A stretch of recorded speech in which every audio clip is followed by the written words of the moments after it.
Welcome to the Benefits Executive Roundtable, hosted by Dorothy Cociu, President of Advanced Benefit Consulting. Dorothy is a nationally recognized benefits and compliance consultant and group health broker. Here, you will watch and listen to industry experts who will break down the latest trends in employee benefits, healthcare reform, state and federal legislative and regulatory activities, all designed to empower executive decisions. We are proud to bring to you all new for Season 6 video podcasts. We hope that you enjoy your new video podcast format, and please forgive any audio or video imperfections. Thank you for viewing and listening. Welcome to the Benefits Executive Roundtable. I'm your host, Dorothy Cociu, President of Advanced Benefit Consulting, and I want to continue our discussion today on HIPAA Security, the new proposed rules that came out not too long ago. And I have with me today Ted Flittner and Ted Mayeshiba of Aditi Group. Thanks, you guys, for being here. I really appreciate it. Great to be here. Thank you, Dorothy, for having us back. For me, it's always great to talk about HIPAA, and especially these proposed changes, because I'm looking forward to this because it matters to all of us in our personal PHI. Absolutely. Thank you, Dorothy, for doing this. It's great service to the community. Well, it's really important stuff, as you said. So last week, as you know, we talked with Ted Flittner, as well as Marilyn Monahan from Monahan Law Office, to sort of set the stage and set the framework for today's discussion. And of course, we can't get into all the technical how-tos, but what we can do today is tell people, kind of give them a path forward, kind of help them organize and talk about this in general terms, because every single case is obviously very, very different, and every employer is different, every entity is different. So what I want to do is just sort of hit on some of the most basic items today, and I'm going to be actually kind of going down the fact sheet that they issued with this, kind of as our game plan in attacking this, because I think the fact sheet was really good that they issued, because, we all know it's 125 pages of regulations, and that's in the small print 3 columns. So if it were just plain text, probably about, 300, 400 pages, something like that. So it's a lot of information, but let's start with the written requirement of the security rule policies, procedures, and analyses. And I know that's huge, and that's a very loaded discussion, of course.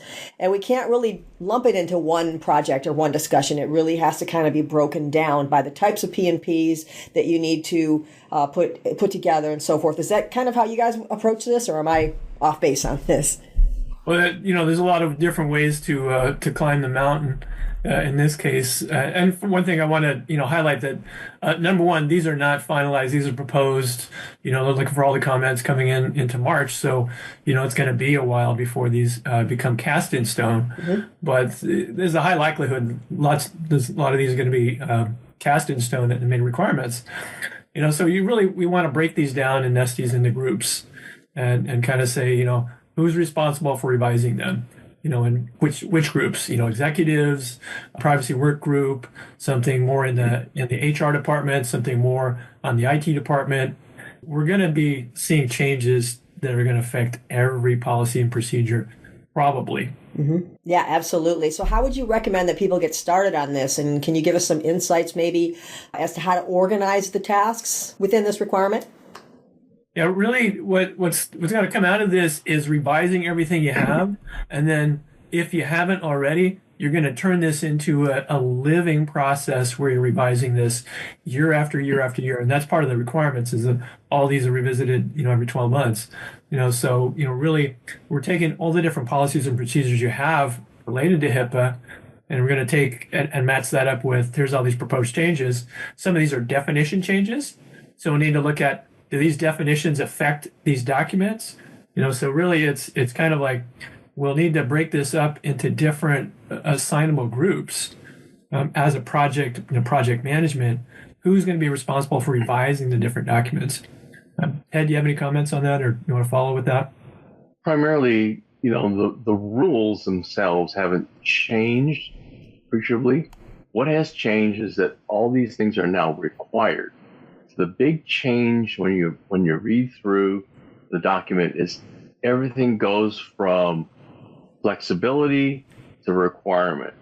So now when we say it's the law, there's time periods associated with it.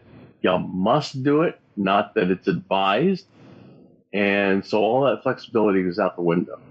And so from a legal standpoint, it really, nails you right down to specifics.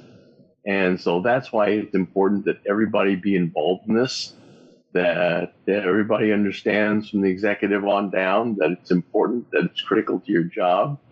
And even the people, even your business associates and the folks on the line have to understand they are part of implementing these regs. Right. And I do want to just sort of start off also for the benefit of our audience. Ted and Ted are principals of Aditi Group, and that is a technology, HIPAA security, overall cybersecurity type of firm. Would you like to expand on that a little bit, just so people know kind of where you guys are coming from? Yeah, so related to HIPAA, we're in kind of two pieces of it. One is on the risk assessment and the consulting side, highlighting where your risks are, and then advising how do you fix those and close those gaps. And then on the managed service provider, we're your day-to-day IT service providers, so the help desk and all that, and keeping your computers running every day. So we're in also the sustaining role. So here we're talking about kind of the consulting role, I guess. It's how do we address this project? And so as Ted highlighted, really it's got to start top down. The CEO has to show up and say, right, this is really meaningful. I'm involved. You all need to get involved. And it's like occasionally companies take on these company-wide projects. This is one.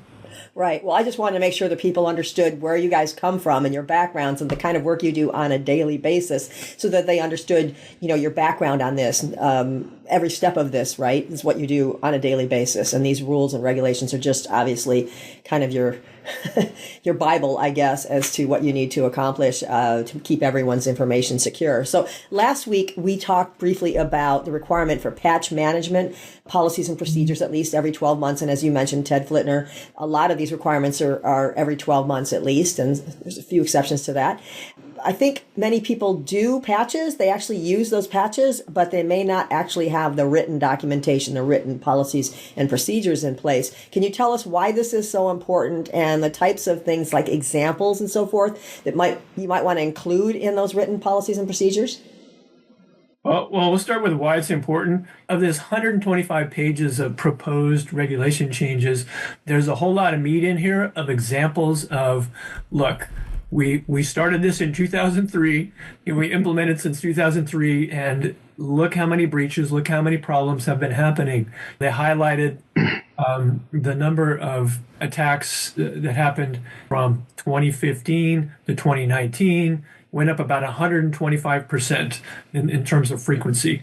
From 2022 to 23, went up another 128% in 1 year. So they're highlighting, wow, look at how rapid the increase is in attacks of ransomware, breaches, malicious attacks, and so on. And they're looking at the history of, like, how many of these could have been prevented? Perhaps by patch management. And so it all starts from this super identified need in the world. And currently, we're not getting it done. Industry is not getting it done. So we need to make it a requirement that you have a policy about this, that you do it on a regular basis. AI just makes it worse.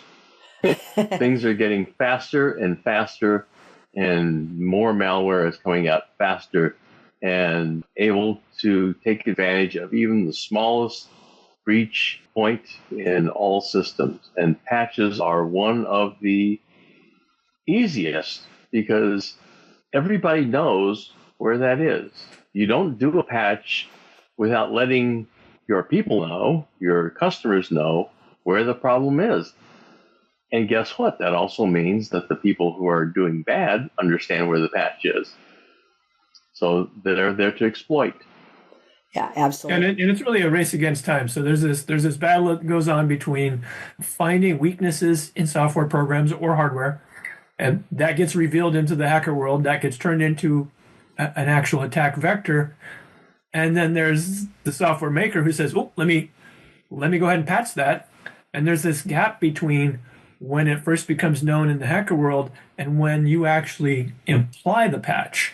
And that's really part of what's being addressed here, is that the software makers and hardware makers, they're updating things and making them available, but we're not doing that. We're not pushing them forward. And so the things that need to be taken into account there are, what are the different systems? Do we have a whole bunch of different legacy systems? Is everybody on the same software version? So pushing out that patch is easy. Or is there compatibility that we need to test out, or what we call sandboxing? We're gonna test that out in an environment where it's not going to do damage if it didn't work right. There's a lot to take into account here, and now we need to put it into a formalized process, communicate it, and sustain it day to day. Right. Well, the regulations actually, and we talked about this last episode as well, there is a requirement for a robust risk management plan. And I know, Ted, we were applauding that last week. What types of things should be considered when putting together a robust risk management plan? Well, what does robust mean? It means covering all the bases with something that's strong, that can hold up to lots of different situations. So like this is the whole enchilada, right? So where do you start? You start with the risk assessment. Where's the danger? You got to know where the danger is. Mm-hmm. And then we want to follow the technical and the processes, the human process, the people processes, and find out how can we minimize those dangers. And so it really starts on, where do I have a problem? Understand the problem. Let's try and figure out how to minimize that. And then we just kind of follow that. And then that has to roll into administrative policy and procedures. That has to turn into response plans, documented. That has to turn into training. That has to turn into testing. And that's all that sustaining process. Yeah, it's not a set and forget. It's dynamic. If you make a change to your org chart, somebody's going to fill in for a while. That has to be known to your ID department. The credentials have to be upgraded. And then when they go back to their original job, those authorizations need to go back to their former level.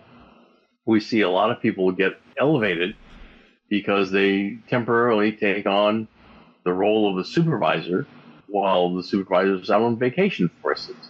And then the supervisor comes back off vacation, and that person still has administrative rights that they shouldn't have. So, these are things that you have to continually update. Right. And review on a regular basis. Right. And a lot of these requirements, I think all of them pretty much, except for the written requirement part of it, is required and not just recommended, right? Pretty much all of this has been in effect since HITECH went into effect in 2009. So this isn't something that people should be going, what? Where are they coming from this? Because you should have been actually doing a lot of these things or moving toward that since 2009 when all this went into effect through HITECH. So hopefully people remember that this is not brand new. This has been around for a long time. And I know a lot of people have done a really good job of trying to, comply with the law. But people are human beings and they have weaknesses and they have, things they just don't have time to do, right, in their day-to-day jobs. And a lot of that comes down to the things that they're now requiring in the proposed regs, which is, again, that written documentation on everything, which we've been, of course, preaching for many, many years. Another requirement is the development and revision of the technology asset inventory and a network map. Again, these are things that were talked about in 2009 with HITECH, but now it's, they're putting it in as a requirement under the proposed rules. And that basically illustrates the movement of electronic PHI through the entity's information systems on an ongoing basis. And they are, again, specifying that this be done at least every 12 months. So hopefully they already have that asset inventory and a network map started, perhaps if they did in 2009, but like a lot of entities may have just kind of forgotten about it after that and they haven't updated it. So they probably have computers and information on their tablets and so forth that they don't even have anymore. They've been replaced 3 times since then, right? Is that something that you guys see? Oh, absolutely. Really, if you haven't updated your inventory in a year, your network map in a year, there's probably things that are missing on there. Other things that can affect that, as well as, has your work at home policy really changed? And, we know in the last, 5 years or so that's changed for most people. You've got people working on different devices, got their own devices, working in different locations, so the network map changes. Other changes to the network map are going to be, is there another outside service that you're integrating with? How about Chat GPT? How about DeepSeek AI? We're probably going to talk about that again in the near future. Yeah. How about these other cloud services that you weren't using, even last year? And so you've got a data flow out to somebody else. What do I know about them? Is there a business associate agreement and so on? So there's a lot to take into account there. And, really the way that we approach it is we're going to do a fresh start on the inventory. For us, we have, for all of the clients that we have, an inventory software on all those machines that we're supporting. And so, we click a few buttons and we've got an inventory. We can go through that and say, okay, what's missing? Should this be here? That type of thing. Yeah. And you know what? I had an interesting question a couple of days ago from someone that said, what is a network map? And I thought, you know what? We probably need to address that. What is a network map?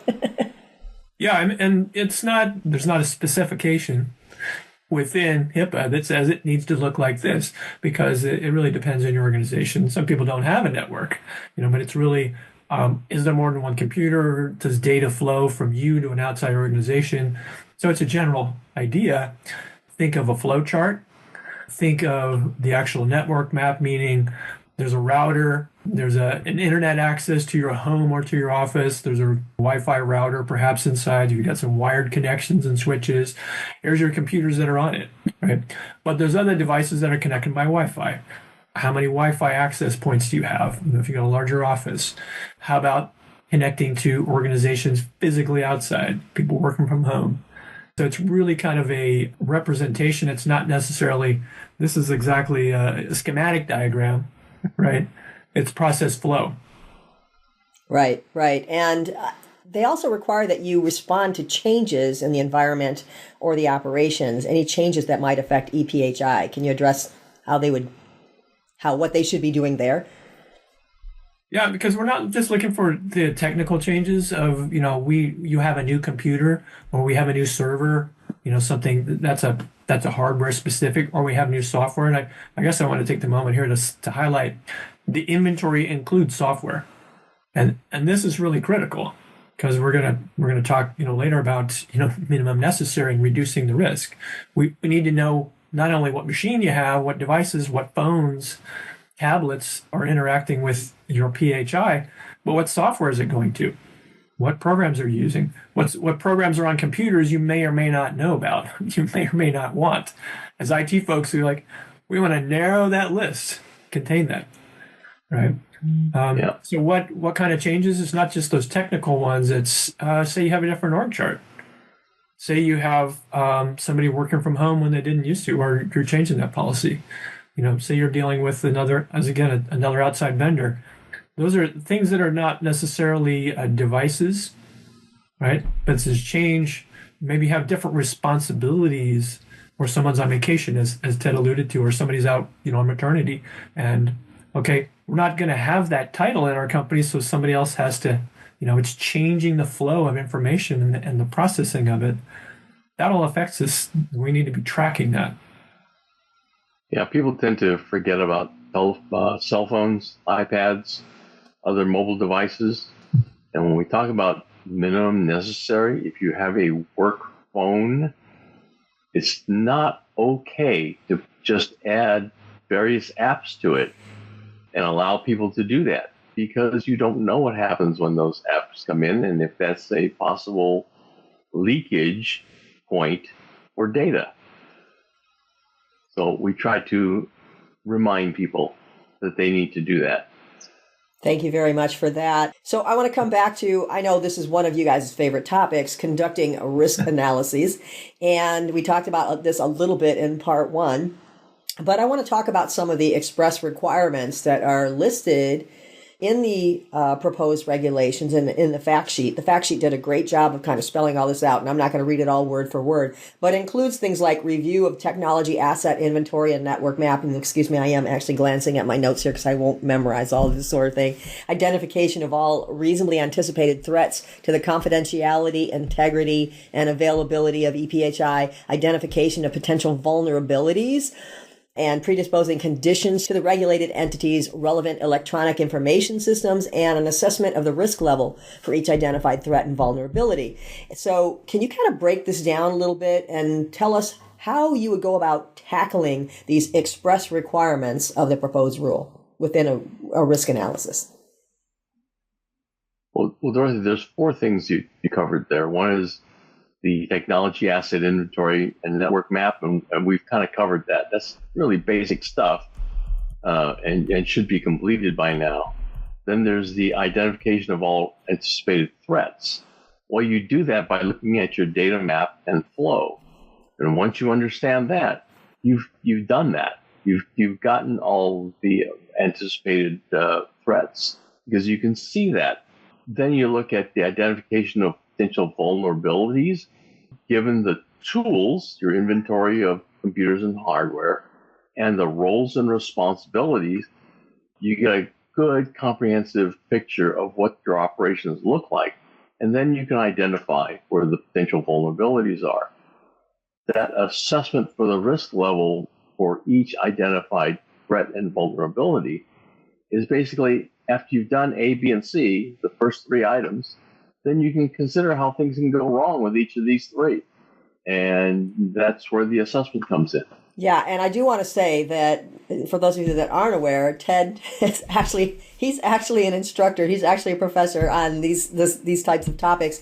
And I like the way you broke this down, because what you're doing is people will look at that fact sheet, like me, the first time I looked at it. You look at that fact sheet and you start reading down this list, and it kind of gets overwhelming. And so what Ted did just now is kind of break it down. We've already kind of discussed this. Now that we kind of discussed this, it gives you kind of an idea where you're going forward with this. So I like the way you approached that. You did it from a teacher's perspective, which is great, to help those of us that are students in the room, for example, being, what are they talking about? Because they're reading these words and they're just kind of going like, this is blah, blah, blah, blah. You know what I mean? To the CFO, or to, a lot of people, the HR director or other people in the organization. That's what it is to them. It's a bunch of, chatter. They don't have any clue what you're talking about. So I just want to say thank you for being the teacher on this and explaining that to us in a way that most people would understand it. Thank you for that. Ted, did you want to add to that? Yeah, and when we're considering what the risks are, the potential risks with the flow, with the network map, and so on, we're considering in these with respect to protection of health, protected health information at rest, in motion, deleted, and addressing the idea of authorization, access control, and business continuity, and also reporting and communication. So where are we going to have breakdowns or breaches or some kind of risk with respect to those topics with relation to your inventory of machines, software, the flow of information, and the people handling it? Another item that's required in the proposed rules is the notification of regulated entities within 24 hours. Basically, if a workforce member's access to EPHI and certain information within their system is changed or terminated. And Ted Mayeshiba, you mentioned this right at the beginning. Things like when people leave, you have to control that. You have to make sure you terminate that access and so forth. But that's one of the things that, again, that we've been preaching for many years. You guys, your whole careers, me just since high tech, since you taught me this stuff, right? But what would you recommend that they do in order to meet this requirement? Are there simple steps that they can take to help them meet this requirement? Yeah, and they should be meeting this requirement now, really, like everything else. This one specifically is talking about two different parties, the interaction between two different parties, regulated entity, like somebody else and you as a regulated entity. So it's for example, the interaction between a covered entity, say a doctor's office and a business associate like us. We're a business associate because we support their IT. They're the covered entity because they're providing the healthcare service and dealing with the PHI directly. We might be interacting with the PHI indirectly. We might be managing the accounts or the network user accounts. So when that staff member is no longer part of that office, or that staff member has a different responsibility and it affects minimum necessary, they're no longer supposed to see those patients' records because that's not part of their job, then HR should know about it, and we should know about it because we're going to affect that. So it's that communication between two different regulated entities. As soon as it's known that that's going to be happening, if it's a termination, that's a different story. But if it's like a planned job change and and the staff member is going to know about it, everybody's going to know about that, give us some heads up. Let's schedule it so that we have the minimum time window there. Quick response. If it's the case where you're terminating an employee, they may or may not know in advance. HR usually does with some kind of advance notice. Then we want to, arrange it in the way that we've got the smallest window. And so it's usually, okay, if they're doing an exit interview, that's when someone's calling us, okay, go ahead and terminate this access immediately. So it's really about clear communication channels, formal, advanced, communicated. Here's how we're going to deal with it. Here's who's going to communicate. If that person, for example, at Aditi isn't available, how do I communicate? Well, that goes to our general request pool. So any tech, that's available is going to immediately take care of that. Okay, well, I'm going to work my way kind of down the fact sheet. And again, for those of you that are watching or listening to this podcast, if you were overwhelmed or if you didn't even know this fact sheet existed, yes, it is available. It's very easy to find. You just have to Google it online for the HIPAA Security Proposed Rules Fact Sheets 2025, and you'll find it. It'll pop right up. Kind of go down the fact sheet a little bit so that when you're going through this and it does seem overwhelming to you, that you could perhaps say, wait a minute, let's get our team together and let's have this fact sheet, and then let's go back and watch this podcast and let's kind of walk through this and hear, kind of a walkthrough of this. I think what you guys are doing is helping them to break this down. That's what I want to do today. So tell us a little bit about how regulated entities should be strengthening requirements for planning for contingencies and responding to security incidents. What are some of the things that they should be doing? Well, what we're talking about here is strengthening the requirements, providing for a process that's regulated, documented, and so on. So, we've had how many examples in the Southern California fires? We've had earthquakes in the past. We've had, mudslides and floods. What happens when something goes awry? Does everybody panic? Do people know exactly what to do? We do this with fire drills. We got a map on the wall.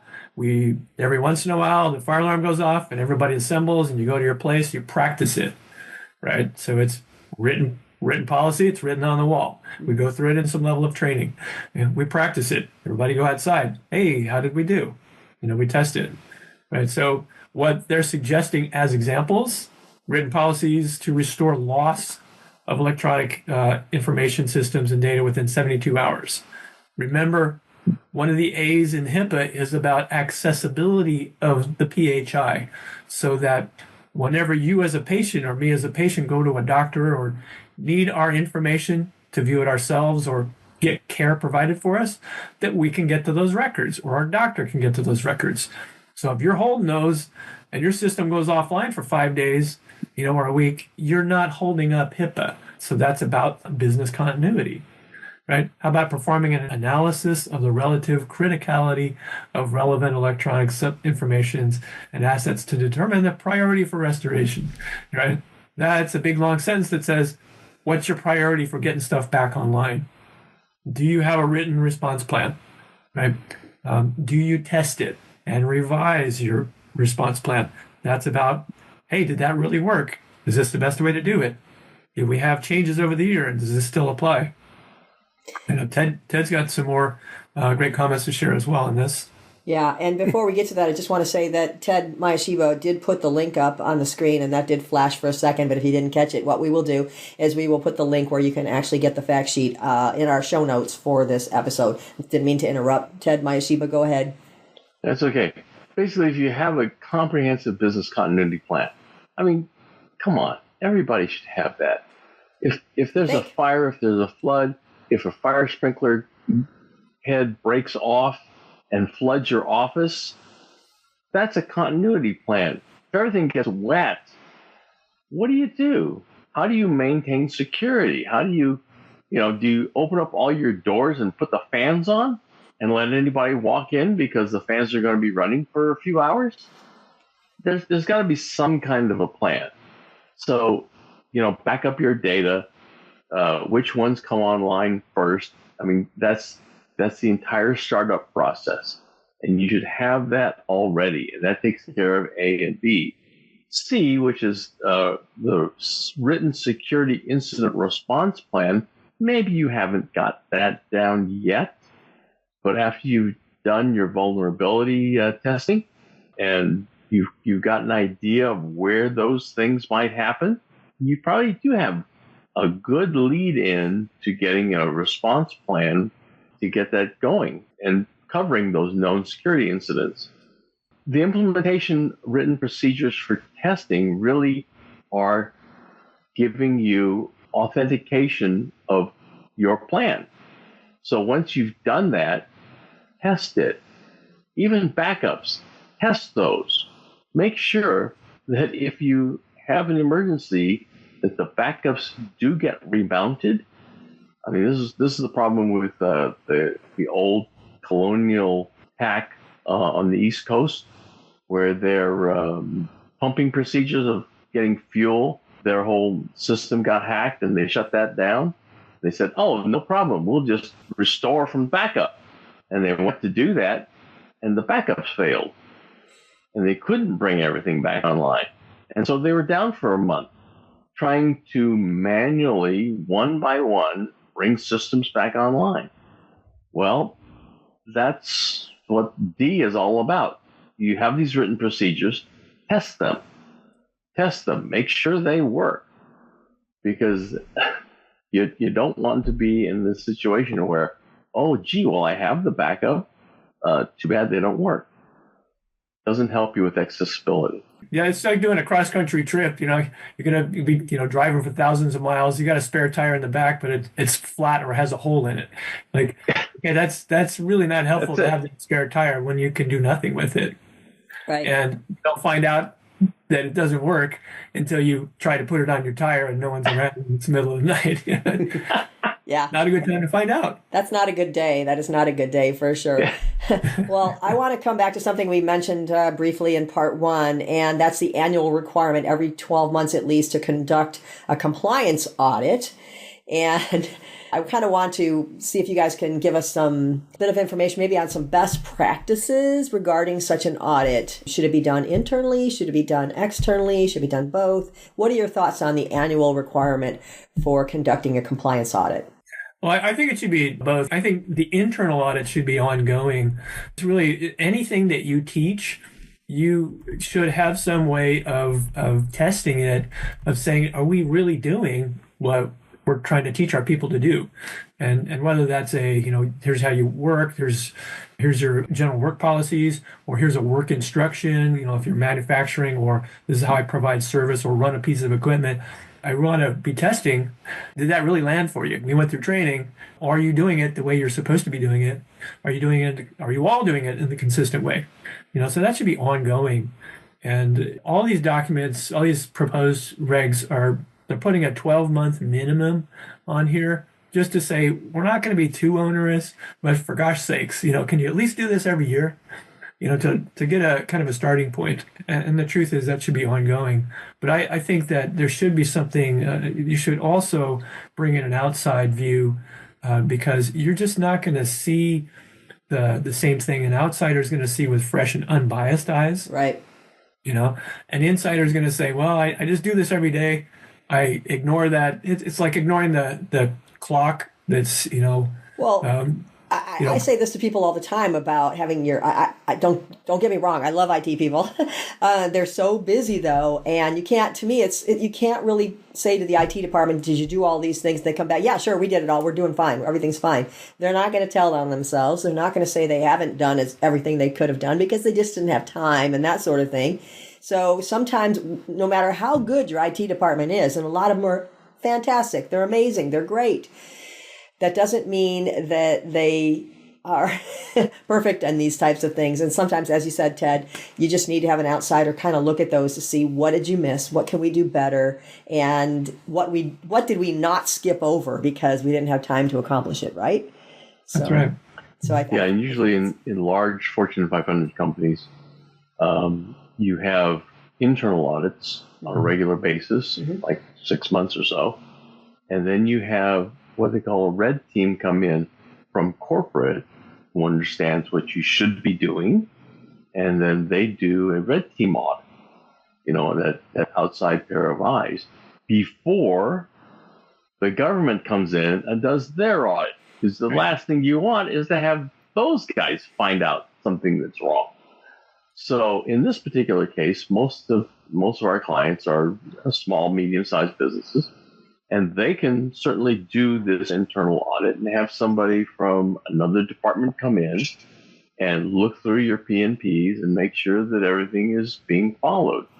But certainly it wouldn't hurt to have somebody from the outside like us, and this is a service we provide, to come through and do the same thing. And we come in with a fresh set of eyes. And I think, Dorothy, your famous story is you go through an office and say, oh, here's a copy of a $100 bill. That's a fine. And this is a fine. And that's a fine. And everybody goes, but we looked at that already. What happened? And that was like, well, because you saw it every day. That wasn't the issue for you. Right, right. Well, basically, the regulations have some pretty basic security protocols in place, and most of us have those pretty basic security protocols in place. But now, again, a lot of this stuff is required under the proposed rules, and we're assuming that that will probably continue through to the final rules. But these include things like deploying technical controls for configuring relevant electronic information systems, including workstations, in a consistent manner. And they did put some express requirements in those rules, including things that you guys preach all the time, like anti-malware protection and removing any outside software that shouldn't be on that, because who knows what they're putting into the system, and, disabling network ports sometimes, and all those things in the risk analysis. Can you comment on the importance of these overall? The importance of really, reviewing this and putting all these in place, it's massive. It's all about risk reduction, and so we want to be following this wonderful tenet of minimum necessary. That's a fabulous thing that HIPAA has introduced to people. Just in this case, it's really just the software, just the hardware, just the tools, just the open ports, to get today's job done, and not have everything wide open. And so, we want to be, following that kind of idea. So think carefully, about kind of the white list. I think, Ted, you want to share your thoughts on software?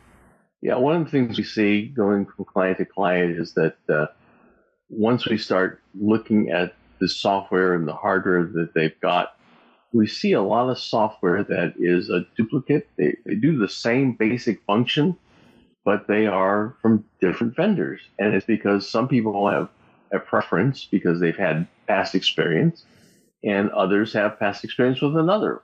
And so they buy them both. And it's like you could probably save a little money if you just standardized on one, maybe two, because of client needs or your own customers. But having that authorized software list and then paring that down to minimum necessary is going to, one, make it easier for you to maintain security, and two, save you some money. So it also helps in updating the versions to avoid malware. Yeah. Because you just have to upgrade one, and then that will work with your operating systems. Yeah, well, something again that you guys have been talking about for years and you're always very much in favor of, as I am, is multi-factor authentication, or MFA, is required now under the proposed rules. Isn't this a pretty simple way to protect data, and shouldn't more people be doing it? What are your thoughts on MFA? Absolutely. More people should be doing it. More and more services require it. You see it with, effectively every banking system or kind of finance platform that you log in with. It's going to be, something username, password, something you control. So they're assuming that you can log into your email account, maybe not somebody else, right? You have your phone, probably not the thief, or you have your hardware key. Something you plug in like the USB key, or biometrics. You've got your thumbprint and probably nobody else has your thumbprint. So more and more you're going to see that in more and more systems. It's not available on everything. There are, there's some software, it's not it's not configured for that yet. There's even websites where you log in, it's not set up yet. That's a frustration, but it should be. And so now what they're requiring is that you have a P&P, written policies and procedures for dealing with things like MFA. And we don't have to turn very far back into last year. A little bit less than a year ago, we looked at United Healthcare, that had recently acquired another company, massive data breach. And what was missing when they acquired this new subsidiary? Well, they didn't implement some stuff like MFA. We have, the largest healthcare breach on record so far. It's something that's simple, but it's not always deployed, as that highlights. Right, right. Well, the proposed rules require vulnerability scanning, and this one actually goes beyond the 12-month requirement, which most of them are, but this one has a 6-month requirement for vulnerability scanning at least every 6 months and penetration testing at least every 12 months. What does this mean, and why do you think it's now required under the proposed rules? Well, what it means technically, there's, that we can kind of delve into that with each person specifically. I mean, with each case specifically, because, everybody's situation is different. But in general, we're talking about bringing in tools where we're looking for where is your system vulnerable, where is the process vulnerable, and where, really trying to break into it. The penetration testing is let me try and hack into it. It's kind of the ethical hacking. How do I try and, break into this? So it's bringing in either people with the skills or the tools that allow you to try to ethically hack your network, hack your passwords, that kind of thing. Better you than someone else, right? Yeah, exactly. Exactly. Someone who's friendly rather than someone who's not going to tell you that they hacked in, right, and just, be in your system. So it's a formality. This is something that is probably among all the things that are being discussed here. This is probably the one area where we're bringing in new tools that are new to, a lot of organizations, and making this a requirement. So this is probably for the, among all these different things, the first one where we're really saying you're probably going to be spending some money either with a service or with some tools that you bring in to do this. Yeah, it'll be interesting to see what the comments are, because we're in a comment period currently for these rules. This is the only thing that's really new, in a sense. I can see why they want to implement this, because this is like having a third pair of eyes looking at your system and poking around and actually trying it. And this includes testing your people. In other words, they'll send out malware in email to your account and seeing who will click on it and open up the malware, and it's a wonderful tool. You might have done everything right, but your people are showing you that they haven't been trained properly, or they need additional training. That's essentially one of the things they want to uncover, as well as hardware and other software issues. Okay, thank you very much. Let's talk about something, again, very basic, backup and recovery requirements. What are your thoughts? Well, this goes right to, so much of this it seems common sense, right? Basic business continuity. If you haven't backed up your data, if you're not doing it on a regular basis, automatically, every day, if you're not doing that regularly, then you're taking a risk. And what we do know as IT guys, we know that every piece of hardware will fail. Every system will fail at some point. And what we know from ransomware is there's an ever increasing chance, a likelihood that somebody's going to attack you and try and get in, and will get in and get to your data and lock it up. And so if you don't have a copy of it, you can't do business continuity. You can't say, no, I'm not going to pay that ransom. You can't, a lot of things you can't do, which is required by HIPAA. Your documents need to be accessible when patients need them. So what's key here is what we're looking for is a system, something that's comprehensive, something that's consistent, and something that's documented, and something that's tested. As Ted said, it's like I got a spare tire. Might be flat, but I guess I won't find out till I need it. That's when I'll check. Check now. Check regularly, before you take the big trip, but check on a regular basis, document that. I want to ask you guys a question, kind of off topic a little bit, but just because I have a feeling some people will say, well, we're not a provider, we're not a doctor's office. Do we have to do anything about these security rules? Do you guys want to comment on that a little bit? I mean, everybody needs, if they have a health plan, right? HIPAA says if you have a health plan, if you're sponsoring a health plan, you do have to comply with the rules, right? It's at what level, because depending on how much data, how much information you have available to you, correct? So, for example, I work with a lot of self-funded clients, so they have access to all of the health records of everybody. I mean, they may make it a practice to get a lot of the reports and so forth de-identified, but they do have access, right? So can you guys just talk a little bit about the fact, what if they're not a doctor's office? What if they're a health plan? Yeah, well, really, anybody who is what we call it HIPAA purview, anybody who HIPAA applies to, and people like Ted and myself, we don't process PHI, but in supporting our clients, we may be exposed to it. We may see it. We may, go to their machine and, supporting their machine, which has PHI on it. So if I have access to it, I'm just like an employee, except I'm an outside company. So I'm a business associate. All this stuff formally applies to me and my company, right? So it's anybody who's under the, who HIPAA applies to, all this stuff that we're talking about now applies to. And this is part of the change is it's like everybody's got to do it. In the past, it was, well, everybody should be doing it. Right. There was lots of discretionary, voluntary things, but now these are mandatory things. Right. And there's a difference between whether they're fully insured and self-insured. Yes, even fully insured covered entities still have to comply, but the level at which they have to comply is going to be much less, for example, than someone who's self-funded. But you still do have to accomplish some of these most basic security tasks that are required in the regulations. And I think that's the point I was trying to make. And because a lot of our audience, they're not health plans, they're not providers, they're employers that are widget makers, or they're, you know what I mean? But they happen to sponsor a health plan, so they have to be compliant with the HIPAA privacy and security rules. So that's why I wanted to bring that up. But let's get back on topic, because I did sort of move off topic for just a moment.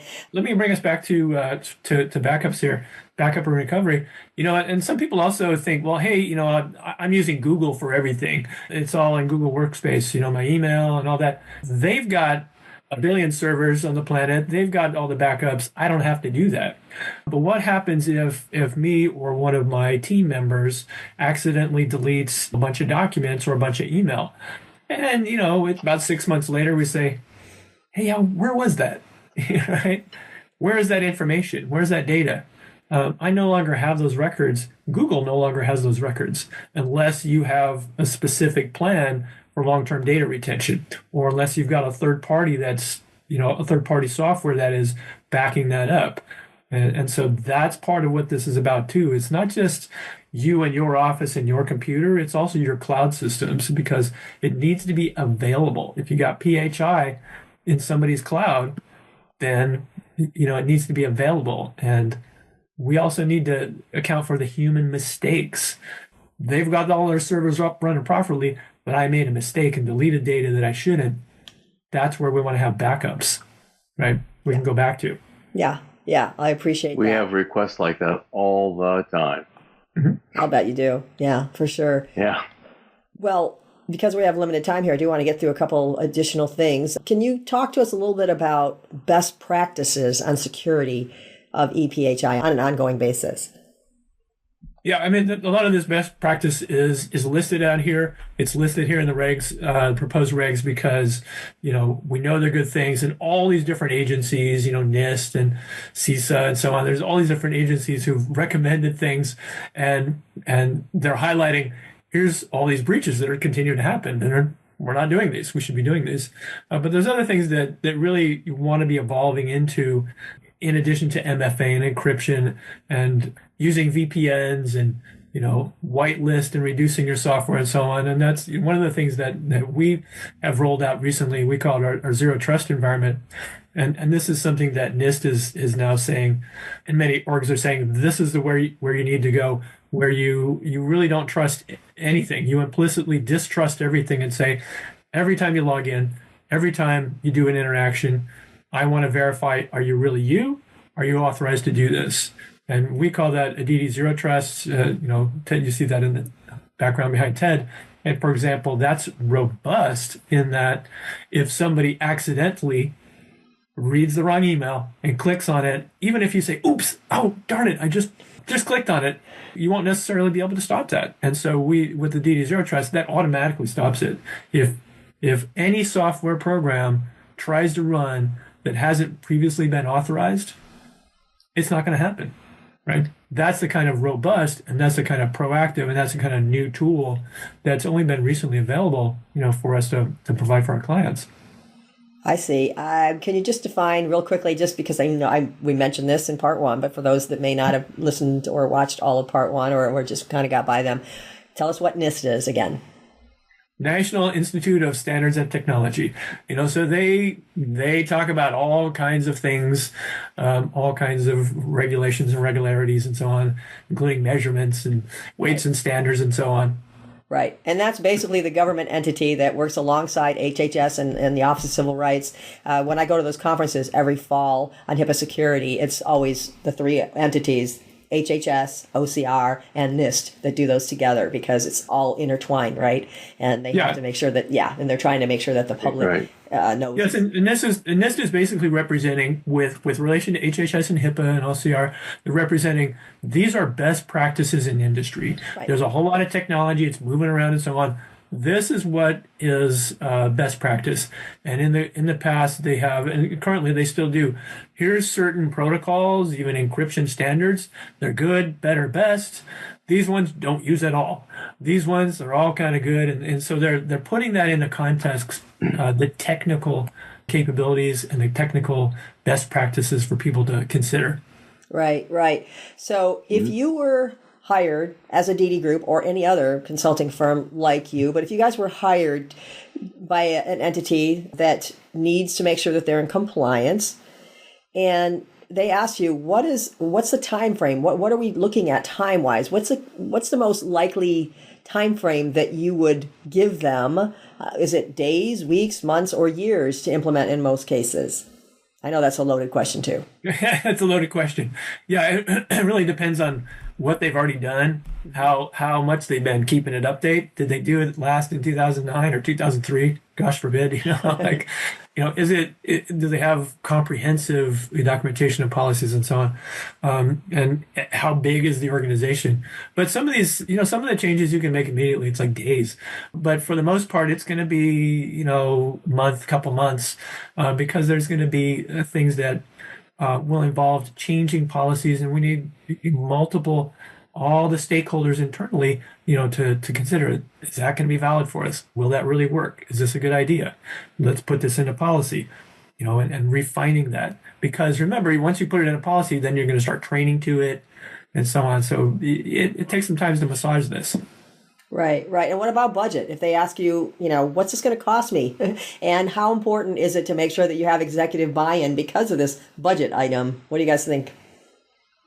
You gotta have executive buy-in. Whether you're spending money or not, if you don't have executive buy-in, this is not part of the job. Right? When you have executive buy-in, this is part of the job, as Ted alluded to, earlier on, and getting, approaching this as a project. The boss from the top has to say, this is important. We're going to go do this. We're going to go do on this, moon mission and go do this. Yeah. And it has to be supported from the top down, that we're going to carve out budget for this if that's something that needs to be done. Certainly time budget, and outsiders as well. It's really going to depend on, how many different, PHI products are made in your organization. If it's a very minimal handling of PHI, or if it's touching a lot of hands and it's going to a lot of inside and outside systems, there's more complexity that we need to follow. How many locations? Is there work at home? Do you have bring your own device, like bring your own computers, or just company-owned phones and computers? So all that adds to complexity, which adds to, more time to go look at those things, look for the vulnerabilities, recommendations, and so on. It's rather about complexity. Yeah, and my related question to that is, what sorts of things would they What sorts of things would you need to see in order to give them kind of an idea and say, okay, we can evaluate this for you. We're looking at potentially X, number of months and so forth. What would you need to take a look at first in order to kind of figure out how big the job is? Well, we really start with an interview. We do it like a 15-minute interview. Just kind of say, tell me how you work. If we don't know them already, how do you do work? Again, some of these questions of how many locations, work at home policy, bring your own device versus company-owned policy. How many kind of different outside data platforms or clouds are you working with, software systems. So it's just we can quickly kind of assess that and then get to a better picture of, well, we think this is going to take us about this much time to do interviews and gather information, and then we're going to spend some time working with people and kind of guiding through the documentation. So we just start with a 15-minute discussion to start framing it. That's good to know, because people panic when they think, oh my gosh, I have to sit down for hours and hours and hours. So it's good to know that they can, at least get you enough information in a short conversation to kind of send you on your way. So that's kind of good to know. It's all a layered process. If they haven't got the policies already written, we know it's a long process. Yeah. They have to have the policies. Great. You have the procedures that go along with those policies. Great. Maybe not as well as you'd like. Okay, we'll start there. Have you been training people? Are they understanding what's required of them? Great. If not, okay, that's the place to start. I mean, it's a layered process. Technology is part of it, but people are the other part. We usually say, we can harden your hardware, but people are kind of a wild card. Yeah. They can go, oh yeah, open the door, sure, come on in. That becomes an issue, and so as much as we try, that's going to be a big determinant as to how long. Okay, well, thank you very much for that. Let's talk about training and all of this. How important is training from the top down? It's everything. Again, it's everything. Because, we know this, anybody who's got, kids, your kids know this, you can say something, but if you don't do it, you don't follow through, then it's not important. Like, delete that one, and we know this, we all know this, if we've ever worked for anybody, they may give you a work directive, but if they never measure it, if they say you should be like this, do like this, act like this, if they never measure it, it's probably not that important. What they measure is important, so what you train, that has to come from the top down. Like, this is saying this is a priority from the top of the company to the bottom of the company, everybody. Right. How do you communicate that to everybody? Well, you give them time. Right? If you don't budget the time to learn, if you don't budget the time to train, then obviously it's not that important. And that's really where it starts. Right. And part of your procedures has to be that people on the floor have to be able to have the confidence to say, well, if I see something that's against what I've been trained, then I have a way to tell somebody. And maybe it's through their supervisor, maybe it's directly to IT, but there has to be some procedure that authorizes them, or at least that they perceive gives them authorization to say something to somebody about something they're just uncomfortable with because of their training. Yeah. And that's really your first line of defense. Yeah. And I believe myself, being, obviously I've been involved with HIPAA since a year and a half, 2 years before it went into effect in 2003. So I've been doing this since early 2002.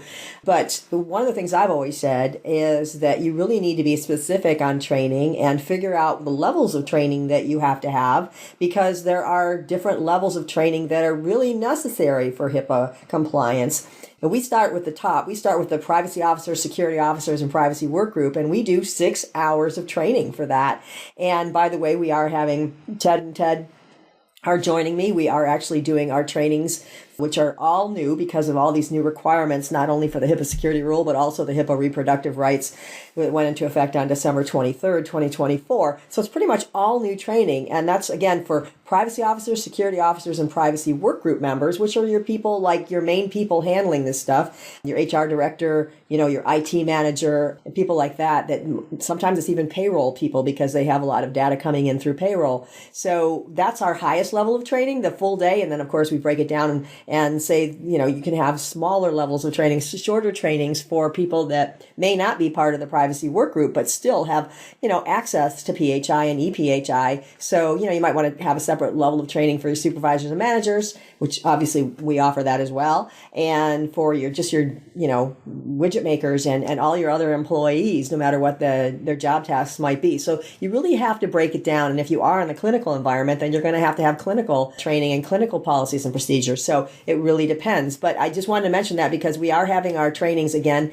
in March and April in person, because we decided this was so intense this year because of all the new requirements that what we found in Zoom training is great, but people are multitasking, right? And so what we've done is we're saying they're in person only. We're having one in Orange County in Anaheim on March 18th, and we're having one on April 23rd in Los Angeles County, in person only. We may create smaller bits and pieces of training later on, but we want to start this off with all this new information with large ones. So I just wanted to make sure that people were aware of that. Our clients, of course, will have first priority in those training sessions, but they will be available to the public as well. Now, having said that, didn't mean to go off on a soap opera thing here, but I think it was important just so that people know that that's how important training is. And we think it should start at the top with the privacy officers and privacy work group members and the security officers.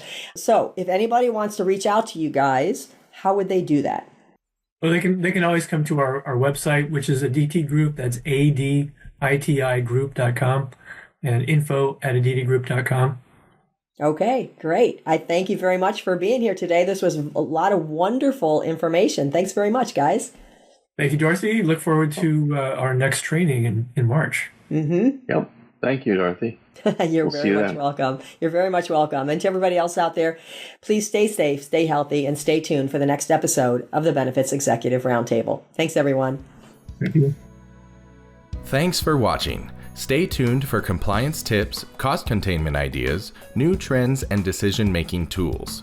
This podcast is produced by Advanced Benefit Consulting, Anaheim, California.